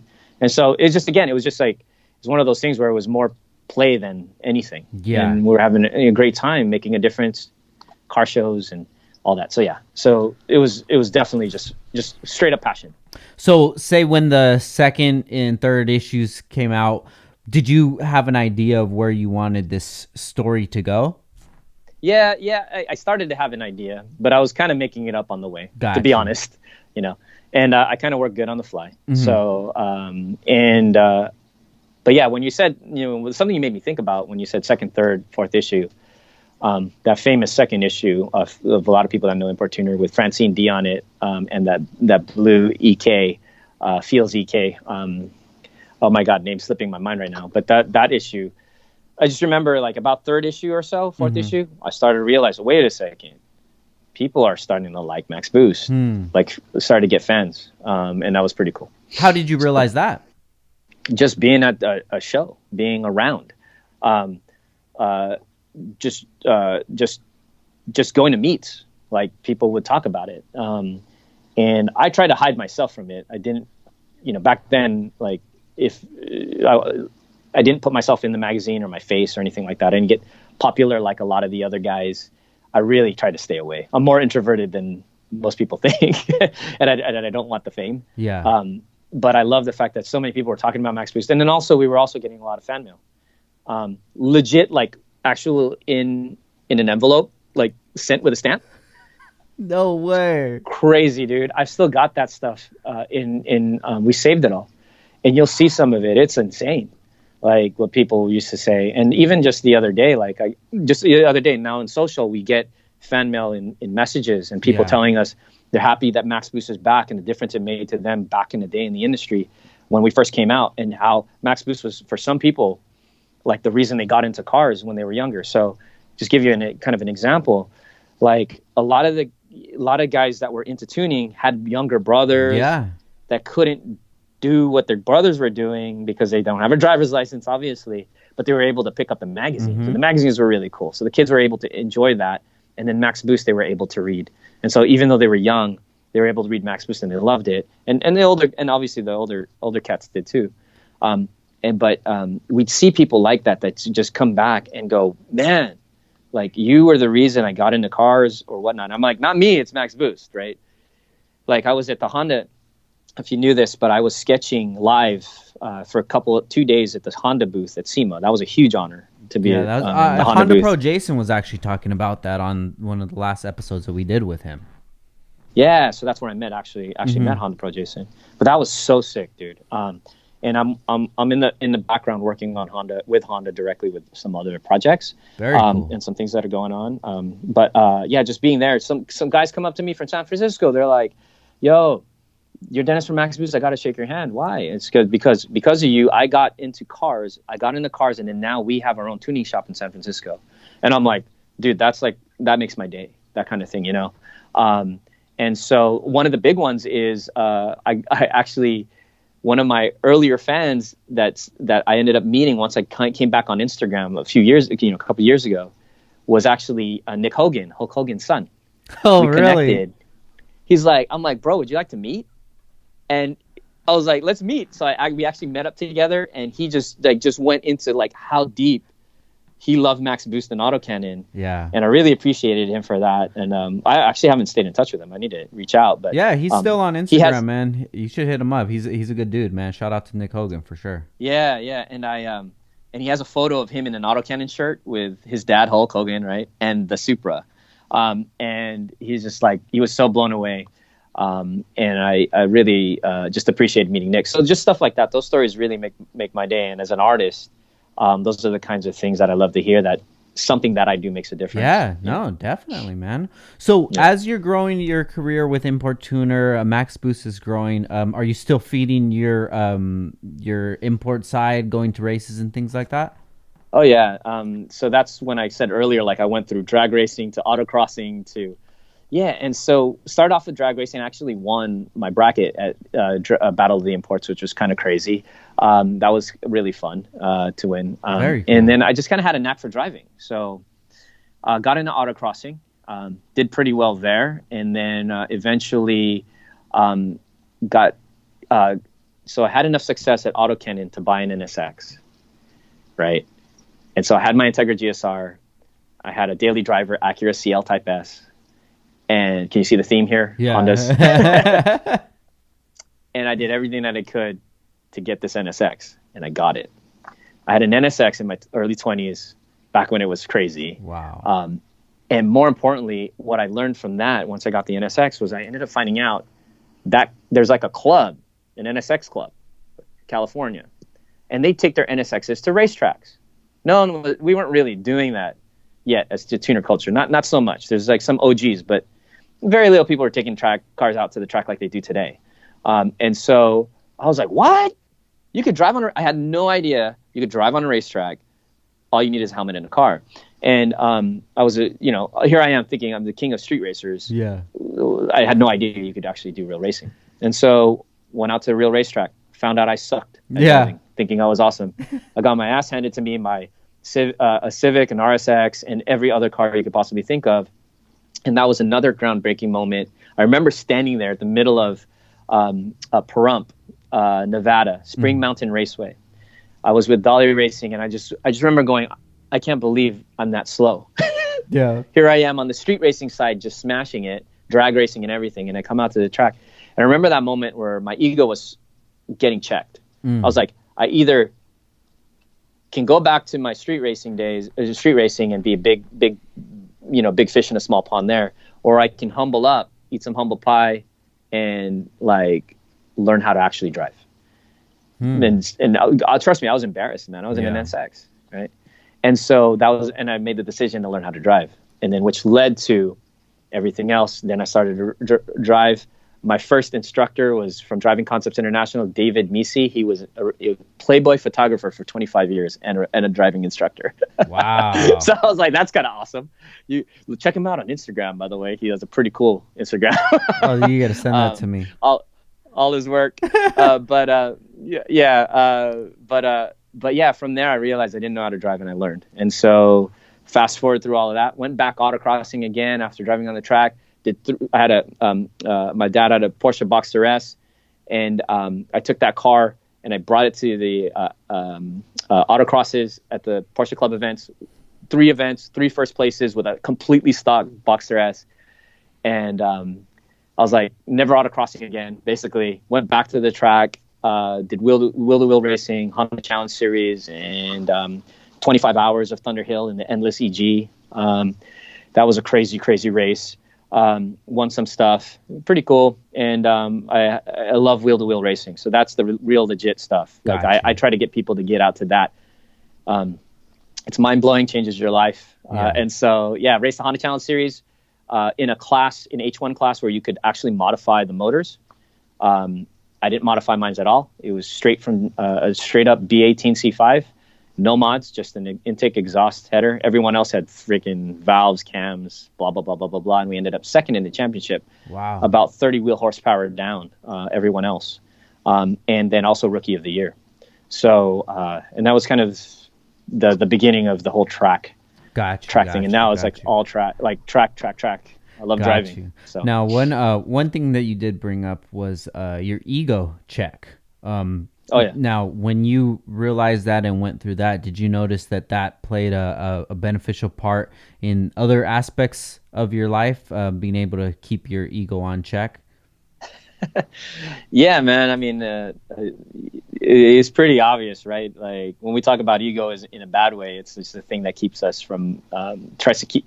It's basically you just try to protect your reputation, right? Yeah. Try to protect yourself, or you try to protect what you think you believe about everything, and you're not willing to look and outside and probably realize there's a better way or something else waiting for you on the other side, And so, yeah, absolutely. I'm in business, so I fail a lot, right? Yeah.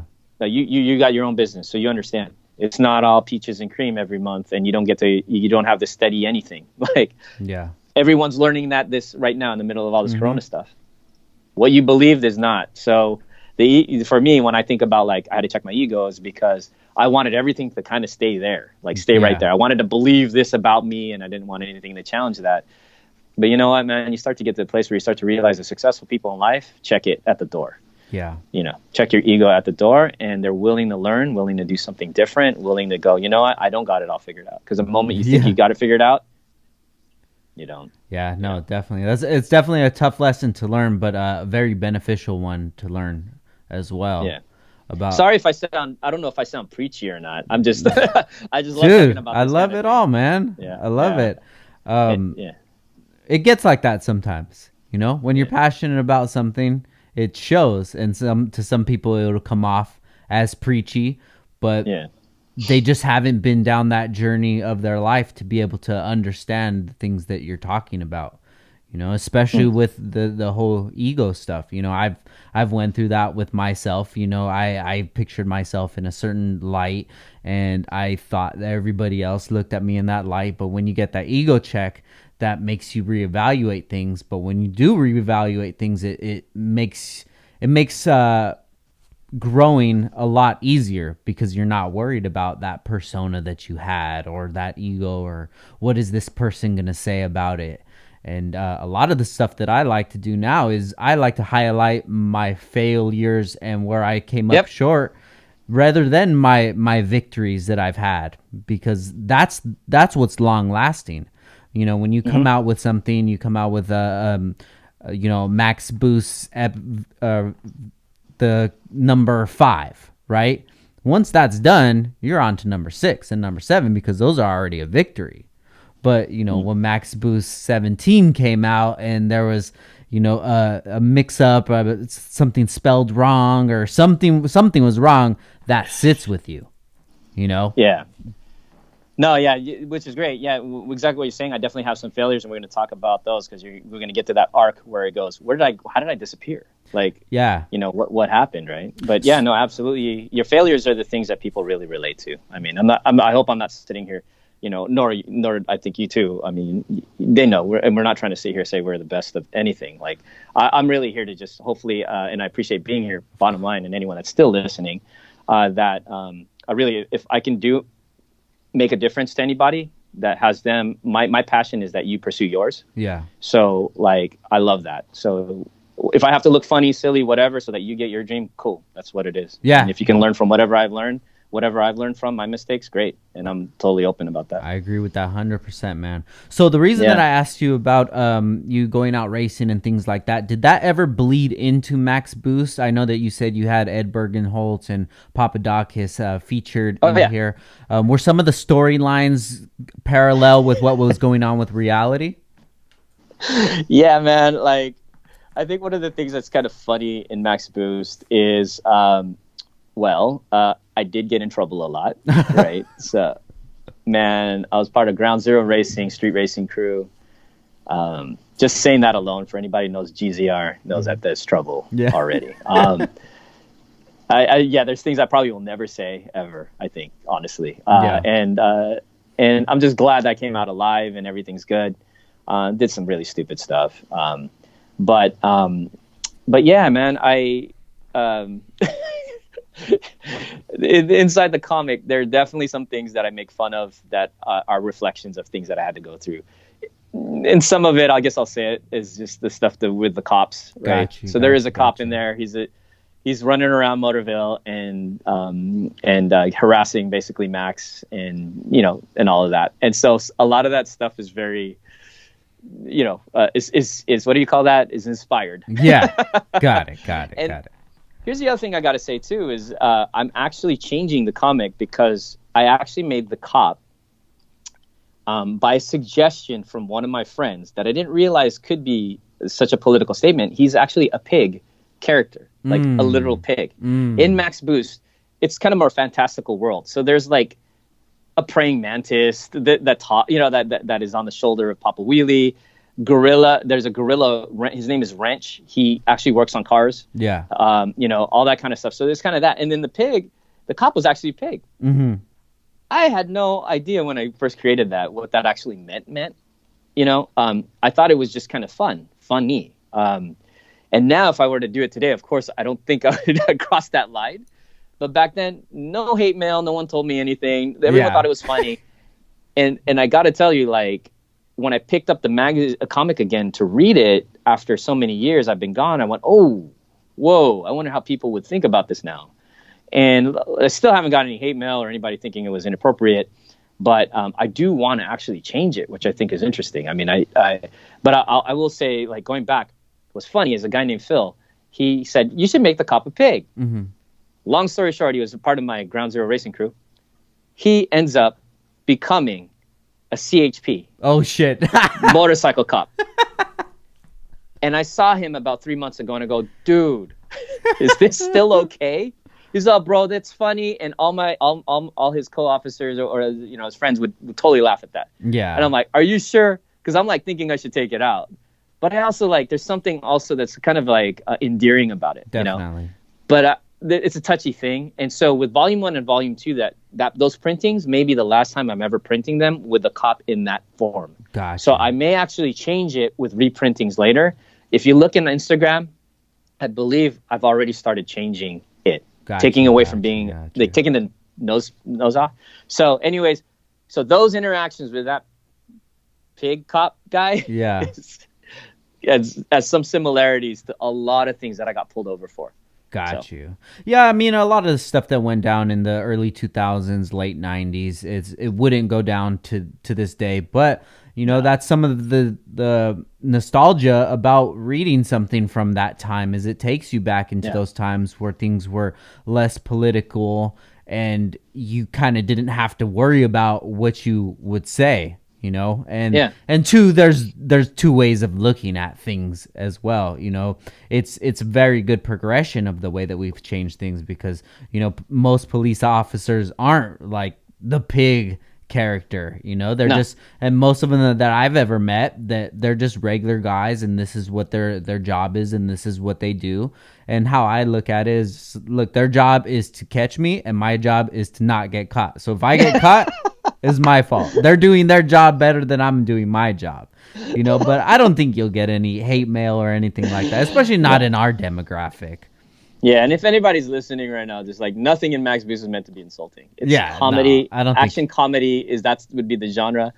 So I don't think anybody's going to take it like that, especially not from this podcast, man. Podcasting and comedy is kind of like the last frontier that we really do have with free speech. After this, it's, I don't know what else there is, man. I know, bro. I mean, that's a whole nother, you could talk an hour about that. That's our third podcast. But yeah, there you go. For sure, dude. So, working at Import Tuner, doing Max Boost, everything's going good, going to the shows, you're getting a good response from it. Yeah. When did you start to notice that things weren't what you thought they were? When did the tide start changing?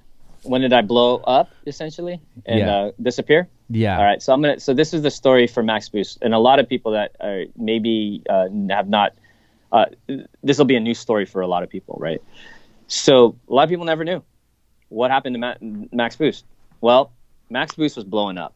We were doing amazing, and my goal for Max Boost was to become the speed racer of this generation. Our generation did not have a speed racer at the time. Mm-hmm. So I'm like, dude, this is such a great shot. We could do Max Boost. It could have the tuner culture kind of like roots in it. And I think it would be a really cool comic cartoon. And so I was going in that direction. And guess what? Oh my God, man, things were working out. Mm-hmm. We ended up landing a toy. I got a really great agency working on the project out in LA. And then we ended up landing a major toy deal with Playmates Toys, the original Teenage Mutant Ninja Turtle company. Nice. And they're huge. It was huge. They even came out to Import Fest, Toronto, Canada. Oh, wow. To look at the car show out there with me, to go, the president of the company came out. And I hosted him there. And Bassett Mirza is the guy who runs Import Fest. And Max Boost and Import Fest were like this in the first years. And so he was like, oh my God, it's amazing. We got the deal done. So now after you get a big deal like that done, the next thing that we needed to do was get other licensees on board.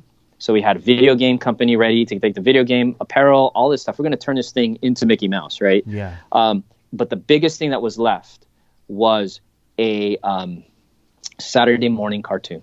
Whoa. That's all we needed. That's it.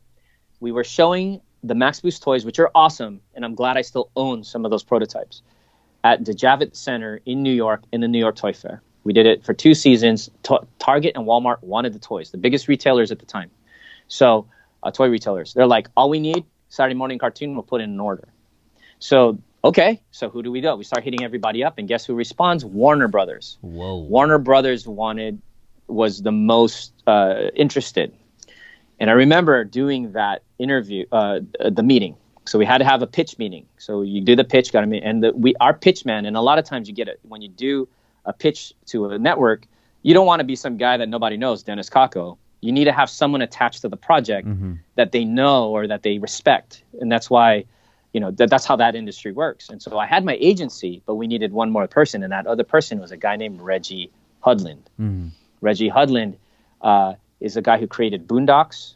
Okay. He was the director of a lot of films. And he was the executive producer of Django Unchained. He eventually became the president of BET Network. Whoa. He pitched Max Boost. No way. Pitched Max Boost.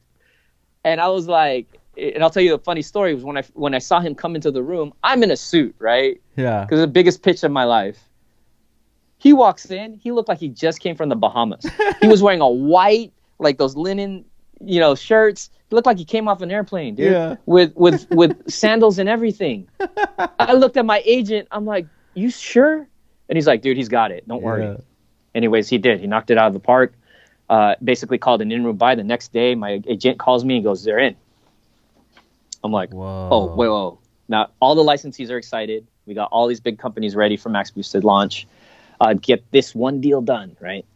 And so went through all the contracts. My contract was amazing, dude. I was freaking retired.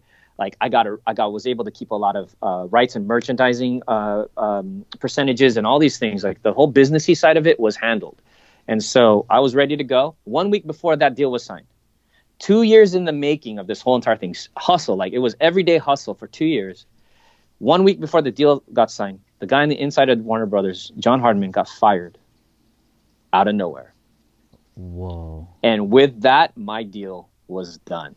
The lady that replaced her wanted to swipe the slate clean and start brand new, and I lost all of it. By the time I got to that point, I spent, honestly, about close to $200,000 in cash to get to that point. I invested all my earnings, everything that I was making, all my profits into trying to get Max Boost to become a show. And it was gone like that. God. It was gone. And I was like, it's not as easy as go to another, we did. We went to another network. I literally had a meeting with Cartoon Network in the Marriott in San Diego in the cafe. Like they came out to see me in a cafe. Like, and they're like, I don't get it. We don't get it. We didn't really get it. They didn't really understand it. Fast and the Furious wasn't even a thing yet. Mm-hmm. So it was like, we don't understand this car thing. I'm like, oh my God, it's going to be huge. Yeah. Right? You can sell so many car toys. Tuner car toys was a really big thing. Jada and all that stuff. We were ahead. We were ahead of that whole entire curve. And so, but we missed it. And then we even went to Disney. And even Disney said, this is awesome, but we have something car related already. Oh my God. Can you believe that? Can you imagine what that was? Right? Oh, yeah. I was at Disney, and before that cars ever happened, they were telling me they already had something car. That was a really kind of cool moment, actually. So it died. So when that died, and I could not resurrect that, man, I was completely defeated, completely deflated, and just didn't want to draw an issue anymore. Like I lost it all. Like, and at the same time, we were. Yeah, it was just, I just kind of went backwards, and I just remembered how much that sucked. I remember the call from my agent. He said, the call was like, hey, what's up, dude? Russell. His name is Russell. And he's like, Max is on life support. And we went from celebrating to life support in a matter of weeks. It was, dude. And I'm like, you're kidding, right? And he wasn't kidding. And we never recovered. And so after that, I was like, I got to take a break. Import tuner. I wasn't getting paid anyway, right? So I was like, I'm going to take a month off. And I thought I was going to take maybe a month, maybe 2. It ended up being 13 years. So that's why 13 years later, here I am on your show. Just launched Max Boost Volume 1 last year on Kickstarter and sold over 1,000-something Max Boost books. Raised over in total like $80-something thousand. Wow. Thank you to all of our backers. And now we're here with Volume 2 on Max Boost, and we've just for 1 week raised close to over $37,000 in a week. And with these fans and these hardcore fans and all the people that are supporting me now I'm not giving up no matter what until this happens. And so our goal is the same, to become a Netflix show, to become that cartoon. And I say it in a different way. This is my vision. I want one day to hear a knock at the door, right? So I open the door, and it's on Halloween, and I open it, there's a kid in a Max Boost costume saying trick or treat. And that's when I know we made it. And so with me and all of our supporters and the fans of Max Boost, that is the goal we're all getting behind to try to make that happen. Wow, bro. Yeah. That's awesome, dude. I could just envision that, man. That would feel so good for you just to see that happen. Yeah, and hopefully that's in my destiny. Yeah. But even if it doesn't, quote unquote, end up happening that way, the journey is what it's about, right? Yeah. And so right now, this journey being on your podcast, getting volume 2 out there, and meeting the fans in real life and online, it's like that's like the goal. That's already, you're already winning, So before we dive into volume 2, I have to know, what was that thing that triggered you to come back? Good call. 2 things. I have a few things. One, my car's in my blood, so don't think like I disappeared from cars for like 13 years. No, it's just a thing. Like, it's there. Yeah. And I observed it kind of, but from an outside. And I have, one big thing was I have a younger brother who's 18 years younger than me. Mm-hmm. So he's in like more towards your generation of cars, and he started getting into cars. I didn't have anything to do with it. I could have almost been his dad, right? Yeah. I didn't have anything to do with it, actually. But he did used to come out to my car shows back in the day when a little kid used to get out flyers. Yeah. It was really fun. He got in cars. He got into, oh my God, he got into stance. Oh, okay. I didn't say anything.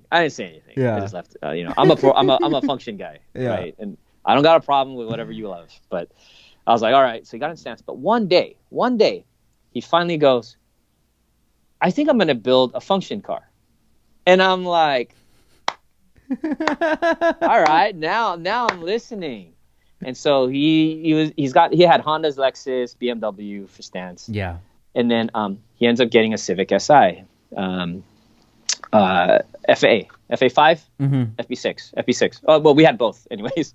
So he's like, he goes, can you take me to the track? Mm-hmm. That was it. Over. Done. Finito. I'm like, 100%. Oh man, I went back. I took him to the track. We went to a car show. So I saw a car show down here in San Diego, and I'm like, that's when I saw everything was like, whoa, what are kids doing today? Do you remember the show? Yeah, I remember it was at the Green Light Brewery here in San Diego. I forgot the name of the show. Okay. It was it wasn't like an import show off or a hot import nights. It was something else, smaller. But what I loved about it was there's a lot of young cats. Mm-hmm. So I was like, oh, we got a new generation. And my brother, I didn't know if he was an anomaly or if it was happening. It was happening. I was like, awesome, right? And saw the builds. But so that, and then he got me to the track. Once I hit the track, and I saw all my old friends again that were still racing, even after the years that I stopped doing that, it was over. I was done. I was like, okay. And then with that, Mr. GSX, his name's Memo. Mm-hmm. He's OG autocannon Max Boost. He's actually in the Fast and the Furious 1. He's one of the Mexican gangsters in there. Okay.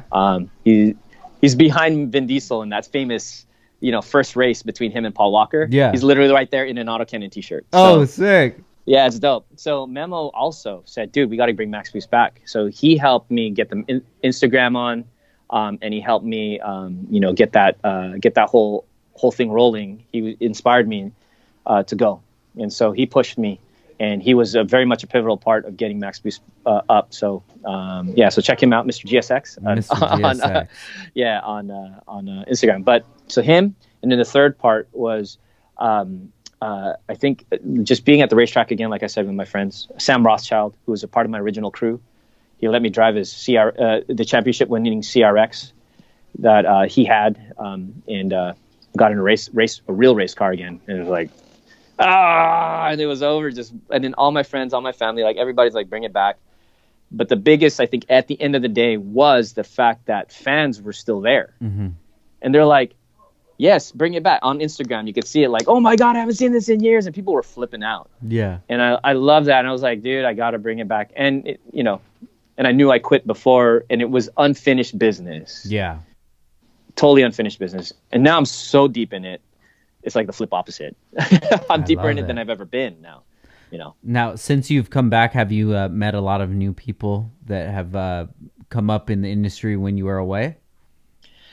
Yeah, I'm not a big networker, so I kind of meet people. Just I really kind of stick to my OG crew of all the original guys from back in the the OGs know. I don't know, a lot of the guys, the OGs, props to Eddie over at Titan 7, right? Yeah, all those guys, all the guys at Gritty. Yeah, Phil, Kenji. Yeah.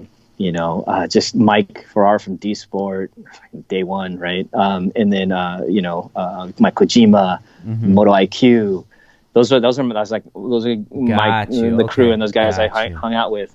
I've met some new people, obviously, like you, Honda Pro Jason, the guys over, here in San Diego, buddies over, like Mickey Andrade. He's at Throttle, but he's an OG. And then we used to street race in the same places. But yeah, so most of the people, I'm not very, what do you say? I love meeting fans. When I'm signing at like the Falcon booth at Formula Drift, that's awesome. But again, Nick's OG, Rich Lange used to work for me, who's over at Falcon. Like all these guys, there's a lot of OGs. So, but I have met some of the new cats. But for the most part, I'm hanging out with the OGs. Not saying. I hope that doesn't sound bad. No, dude, it's great to see the OGs still in the community, still doing it. Such as like Kenji from Grady, he's building his car and he's still into it. These are guys that I look up to, and it shows me that there's still a lane that, like, I'm in my mid-30s now, and if you would have asked me when I first started Downstar, what are you gonna do when you get in your mid-30s? Oh, I don't know. Now I'm looking towards like guys like Kenji, if they can do it, and like yourself, if you could still keep doing your hobby and what you love and making a career out of it, man, this is where I want to be, and this is where I'm gonna stay at. Yeah, your truth, your passion, timeless. Yeah, it's always timeless. Definitely, man. So when this book here came out, volume 1, you started a Kickstarter for it. So how did that work out? Obviously, the book's printed, but did you expect the response that you were gonna get with it? Oh man, I wasn't sure, dude, because it was like, honestly, Kickstarter for comic books generally, it ranges like how much you raise is about $2,000 to $7,000. Gotcha. That's not a lot of money to try to print a big book like that. That thing's collectible with a sleeve, with a book cover, like all of that stuff, signed, autographed, numbered, sealed, right? Yeah. And I wanted to do it. If I was going to do it, I was going to do it good. And so, and I wasn't sure. So when we first launched, I felt like, oh man, I don't know if it's even going to hit like 10, 15 grand, like on that first day. But it didn't matter, because I was like, I'm going to make this live no matter what. And luckily, all the fans rallied, and he started to reach more people, and we ended up hitting like $40,000 in the Kickstarter. Wow. And that's great. Like that makes it happen, right?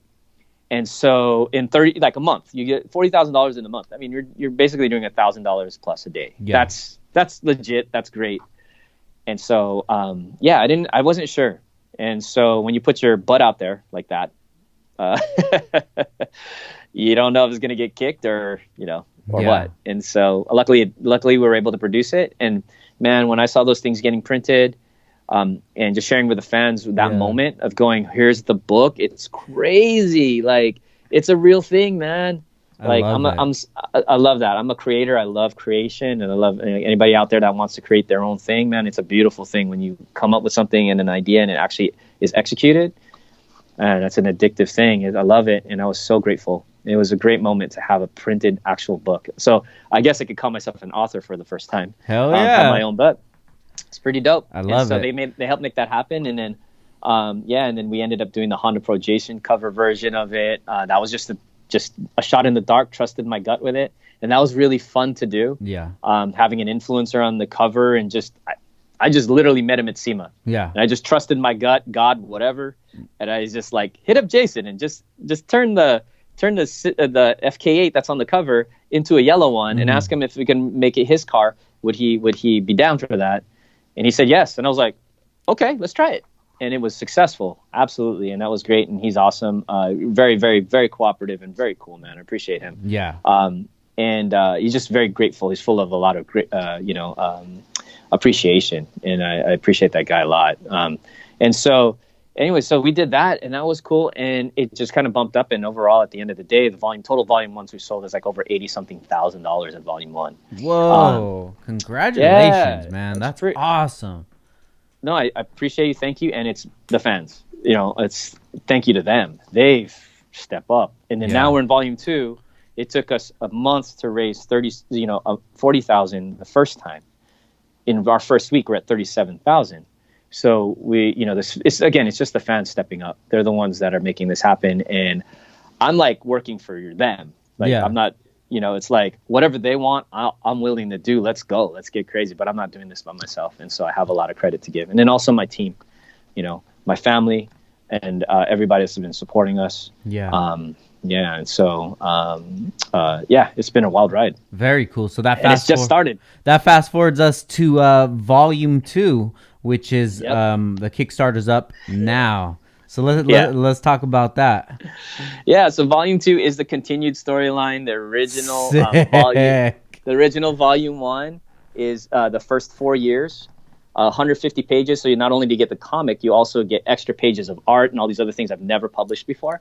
So this is volume 2, and it matches perfectly with volume 1. So when you put in your bookcase or whatever, it'll line right up. Let's see it. Yeah, exactly. And that book sleeve, it's gonna be right there, just like that. Okay, perfect. Yeah, it'll line up exactly. Ooh. So it perfectly matches. So if you bought volume 1, you definitely want volume 2. But there's a second half, and between that book and this book, you're gonna get everything. So that's all the old classic import tuner issues, 100%. So you want to get caught up with Max Boost, get both of these, and you can get those right now at maxboost.com on the Kickstarter, right?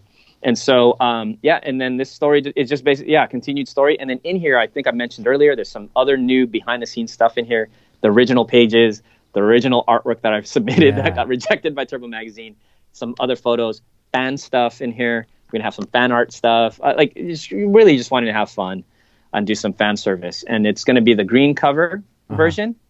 And last time we did a different cover, we did cover versions, was really fun. And so in this time, we're going to do this version, which is what I'm calling the official cover with Max and the team.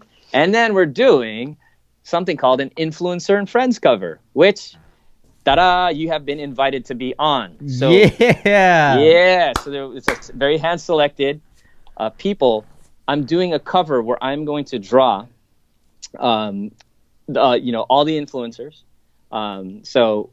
and a car with them, and we're going to kind of do this mashup on the cover. Yeah. And it's going to be limited, sold only in the Kickstarter. That's the only way you're going to get it. I'm saying that now until everybody and their mom's going to want one, probably. You never know.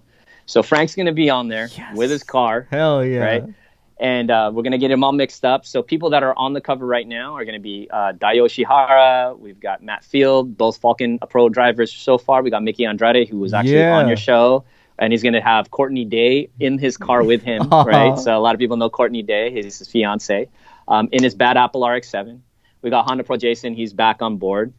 We've got the Big Mike and his Lude. And then we've got, obviously, Frank. We're going to have you and any car you want, your McLaren. We'll keep that one in the garage. Exactly, right? The hatch, or whatever you want. And we're going to do this fun thing. And then I'm going to draw these characters, your caricature, your car. I'm going to do that. I'm going to film it so you can either share it if you want to, but I'm going to share it with my audience as well, so they can watch me do the live streams. I might draw them live online so people can see it. I think it'd be super fun, man. Hell yeah. So either do it live stream or just videotape it at least so you can share it with people so you can see how we draw it. So can you imagine you're going to be a cartoon character soon, dude? Dude, I'm stoked, bro. That's an honor, man. Thank you so much. I really, really appreciate that. Yeah, and I'm doing that. One of the reasons I'm doing that because you're one of the few guys, right? That's one. I'm honored to be on your show and Thank to you. be and to recognize like what I've done enough to be sitting. Well, I'm not sitting in your studio, but sitting in your studio today. I think it's a great honor. Thank But you. two is like we need people like you that you're what I love about you is just again these podcasts and dropping knowledge and giving our culture this level of depth in the conversation, right? Yeah. And really like being able to, I can't talk like what other place can I even really talk about kind of my story, right? So that is needed both for the new and the older generation that has been in this culture to help support the culture. And then two, what I really love about you, man, is the fact that you actually have your own business and you're entrepreneurial and you're hustling. You can speak from a different place where you have actually literally you're someone that people should look up to and understand. Like you took your passion and you made that work so that it is your work, and just that, like I said, that's one of my things. That's why I think I live, is to support people, to let them know what you love to do can be what you do. And that's important. So I thank you, and I'm appreciative of you having me on the show. And that's one of the reasons why I want you on my cover. So. Dude, that means so much to me. Thank you, bro. I really, really appreciate that. You're welcome. One of the reasons that I do want to do this podcast is because there's so many amazing people in our community that have literally helped build the community, and they have maybe an article from, the mid 2000s that's a couple pages that tells who they are or what they do, and maybe a YouTube video of an interview at SEMA or something like that. But dude, people deserve way more than that. They've put their heart and soul into this community and fed into it, and there's not any credit given to them, and not even about credit, not even anywhere for anybody to hear about their stories. Just like yourself, people would just say, "Oh, that's the guy that does Max Boost," but there seems like there's way more to it than that. And we definitely need to dive into that on the next episode for sure, man. 100%. Because business building and just facilitating a business making upwards of $1 million in the 90s and just being in control of that, man. I admire that a lot. Thank you. Yeah, and the failures too, Yeah, so, no, definitely. I want to highlight those too, man. Yeah, we could talk about that. Yeah. I'm sure people will be entertained. Definitely. There's always And learn, failures, but there's definitely a lot of successes, and for you to come back out and be on volume 2. And I remember seeing when you put up volume 2, and I think you wanted the max that you wanted was like 25,000 or something like that For volume 1? for the volume 2. No, it's $59,059. No. $5,959. $5,959. That's what you wanted it to be at, or Well, that's that what was it's the at original now. goal Gotcha. on Kickstarter. Yeah. And then we did that in the first, I think, Yeah. 10 minutes or something. I kept seeing the numbers, dude, and I kept seeing you push it, and I'm like, man, this It's is fun. awesome. That has to feel again, great. It's the fans, man. Credit to the fans. It's Yeah. and the people that are supporting this and believe in what we're doing together. So, Yeah. Ooh, I want one day, man. Like I said to the fans, I'm like, it'll be so trippy when you one day go to the theater and there's a Max Boost movie. Yeah. Hell You're sitting yeah. there either with your kid or yourself or your friend, whatever, and you're just hanging out. You're watching Max Boost movie, and you knew me when, Yeah. and you actually put your money down and you bought a comic, and you're holding one of these versions, which will never be reprinted ever again. These are like, I'm trying to never ever make these again. So one-time shot, and collectible, and you'll know you're an OG backer of that like crazy thing, and hopefully again, Halloween costumes or something. Dennis, you never know, man, how big love the it, vision man. can be. Yeah, I love it. So. I love it, and I love people with big visions, and I wish you the best. Anything that I can ever do to help you reach your goals, man, I'm always here to help you out. You already are. You already are, man. Thank you. Dude, you already are. So before we get out of here, man, please let everybody know about Volume 2, what they can do right now, right after the podcast, to secure that version. And is there any more of the first version out if they want to keep the collection going? Yep. So yeah, just go over to maxboost.com, maxboost.com. Go check it out, and you can actually back this project on Kickstarter right now when we publish this podcast. Go get it. Don't just get one, maybe get two. If you haven't got volume 1, you still got a chance to get volume 1 and volume 2 in that Kickstarter, so you can catch up on everything. Very cool. Yeah, so appreciate that. And just to let you know, if you look on the Kickstarter page, there's also collectibles and exclusives from Kickstarter that I do, like lanyards, keychains, pins, and all these other things that I don't reproduce again later. That for a lot of people that are collectors, they love those kinds of things. Go check it out and grab some of that as well. So so maxboost.com. Maxboost.com. Guys, please support them. This is an awesome story. You know, thanks. It's not only a book of Max Boost, but this is going to be a book of your life, man. And just telling the things that you've gone through, and to be able to take that long of a hiatus and come back and to still be crushing it, bro. That's got to be a great feeling, man. And you have a lot of good supporters out there that want to see you succeed. That's where my good feeling comes from, man. It's just having these guys, these amazing fans that I actually now have become almost friends with, literally on social media, and really get to interact with them. Man, it's really cool, man. And it's a blessing. It really is. I love it. So if they want to interact with you on social media, where can they find you at? Well, our Instagram is probably our most prominent right now. Max Boost Comic, right? Max Boost Comic. Go check us out there. Okay, and then I have something just to let people know that really want to dive in a little bit more. We actually do a Max Boost private Facebook group. Cool. So, yeah, in there, like I'm literally in there personally, and we get to have better conversation in there because it's private, right? Yeah. And we get to talk stuff, and I announce stuff in there and whatnot. So anybody that's really down for Max Boost, that's listening, go over there. Everyone's invited. We just keep it private to keep it private. So Max Boost private group on Facebook is a great way to hang out with the crew. Gotcha, man. And other fans, yeah. Cool. Guys, please check out maxboost.com. Support Volume 2. I'm excited for it. I really appreciate you putting me in it and me being part of it, dude. I'm super excited.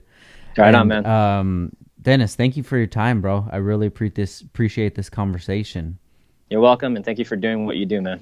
Thank you. Thank you for recognizing, man. There's a lot of hard work doing this, and 130 something shows? No, this is 162 right here. Oh, 60 something? Yeah, sorry. 160 something? 162, 2 a week, man. And I love it. I love hearing all these stories. That's what the D on your head on your hat is. Dedication, bro. Dedication, yeah. I try, man. So big shout out to you, bro. I really appreciate you being on the show. And big shout out to our supporters, Heel Toe Automotive. Make sure you guys check them out on Instagram at Heel Toe Automotive, or their website, heeltoeauto.com. Parts Realtor, you could go there and you could buy pretty much any of the brands that are supported in the Honda community. Been around since 2002. You might even know the guy from back in the day, Marcus. Great guy. We just had him on the podcast. You guys check that one out. But Dennis, thank you for your time, man. And I'm gonna read this whole book tonight, and I'm probably gonna draw too because I like drawing. So I'm gonna pick one of these characters. You are you got talent. So I'm trying, man. I'm gonna take this home tonight. I'm gonna draw one of the characters, and I'll send it to you. Oh, we should do this. You got to do it, and it will publish it in volume 2. Oh, dude. Bro, let's do it. I'm down. I want a Frank Downstar original Max Boost. Oh shit. Drawing that we could put in there. I will put, dude. You got it. You got a page in there. Let's do it. Want to drop some, some piece of mad art on there. I'm on it tonight. That man. would be awesome. Let's do it. And then I got to do my version of you. I love it. I love it, bro. All right, Dennis, you be safe, man. Everybody, thank you for listening. Once again, this is Downtime with Downstar, episode 162, and we out. Peace.